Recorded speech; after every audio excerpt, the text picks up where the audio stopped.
ایسا بہت ہوتا ہے، بڑے بڑے لوگ گزرے ہیں جو ائمہ کے ساتھ رہے، لیکن ایک وقت آیا کہ اہل حق کے دشمنوں کی صفوں میں کھڑے ہوئے نظر آئے۔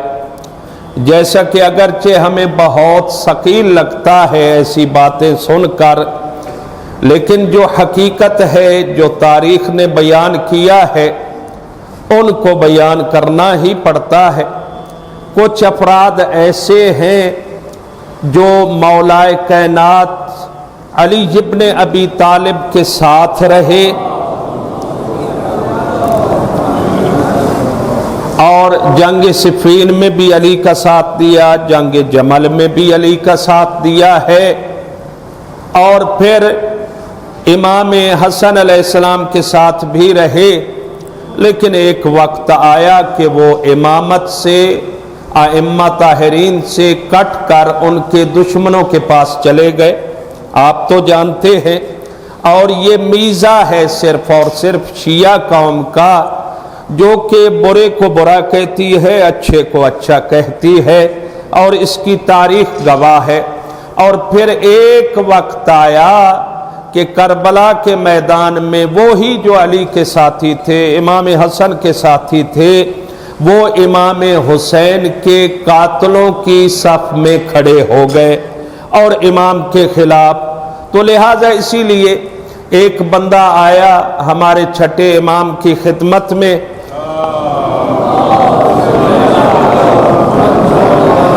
پہلے بھی عرض کیا ہے، بندہ ہر وقت اللہ کا محتاج ہے کہ وہ اللہ سے ہدایت طلب کرتا رہے، سیدھے راستے کی رہنمائی لیتا رہے۔ جب بھی اللہ سے غافل ہوا تو وہ بالکل بھٹک گیا، اور ایسا میں نے عرض کیا ہے ہوا ہے۔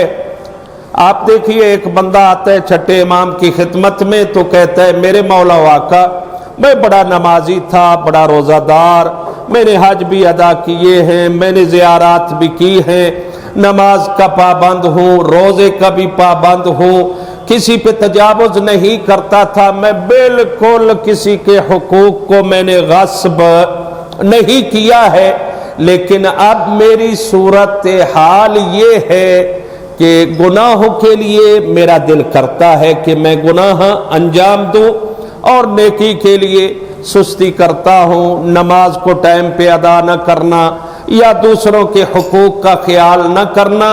تو میرے اور آپ کے مولا نے فرمایا، اس آیہ مبارکہ کی تلاوت کرتے رہا کرو تاکہ تم سیدھے راستے پہ رہو۔ وہ آیت کیا ہے؟ ربنا لا تزغ قلوبنا بعد اذ ہدیتنا، اے میرا اللہ، ہدایت دینے کے بعد، سیدھا راستہ دینے کے بعد ہمارے دلوں کو ٹیڑھا نہ کرنا۔ گویا دل ٹیڑھے جب ہو جاتے ہیں تو انسان بھی ٹیڑھا ہو جاتا ہے، پھر ٹیڑھے راستے اس کو نظر آتے ہیں، چل پڑتا ہے انہی پہ، گمراہی میں ڈوب جاتا ہے۔ تو لہٰذا ہدایت کے لیے بندہ اللہ کا ہر وقت محتاج ہے، ہادی کی مدد اس کو چاہیے۔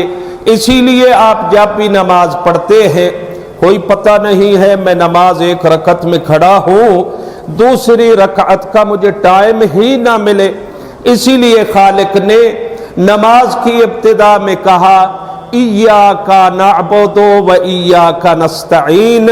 یہ تمہیں کہنا ہوگا کہ میرے اللہ، اے ہمارے پروردگار، ہم تیری ہی عبادت کرتے ہیں اور تجھ سے ہی مدد طلب کرتے ہیں۔ مدد کس چیز پہ ہے؟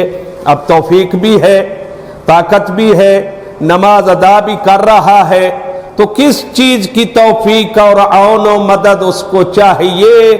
میرا خیال یہ ہے کہ اللہ سے، گویا اللہ فرماتا ہے، یہ طلب کرتے رہو کہ میں تمہیں سجدہ کی توفیق دیتا رہوں اور تم اس نماز و سجدہ کو مکمل کر سکو، اتنی زندگی تمہیں مل جائے۔ تو یہ اللہ تو فرماتا ہے میری طرف ہر وقت توبو اللہ، اللہ کی طرف رجوع کرتے رہو۔ اگر اللہ سے منہ موڑ لیا تو پھر